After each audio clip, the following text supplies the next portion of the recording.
is not a good sign because it signifies capital outflows and it signifies diminishing confidence in the growth outlook for this country, and for that matter, the attractiveness of dollar-based assets. So I don't know if that continues or it's a one-day thing. No way of knowing that, but it's not good.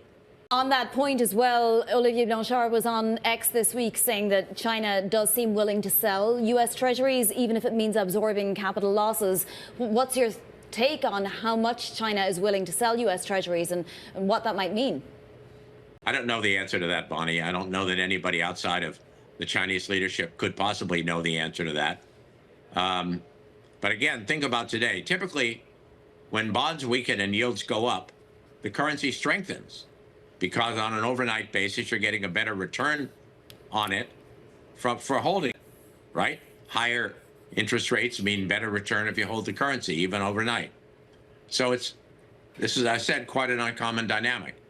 Now, we'll see what happens tomorrow and what happens beyond it. Mm-hmm. But I think the markets are essentially saying they don't like this tariff war at all. And they want it to be unwound. They want it to be stopped.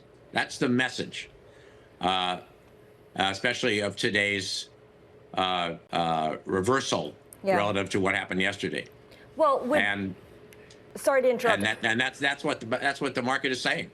That's what the market is saying, and I think the intention was very different, that the tariffs would push yields lower, and the Trump administration has put a huge premium on lower yields, which would reduce borrowing costs for companies and consumers, but also make it less expensive to refinance government debt that's coming due. There's this theory that they were intended to do just that. Bessent reportedly said that for every 1 basis point reduction in the interest rate that government pays on its debt, that would save $1 billion a year. Is that a sound strategy, Roger?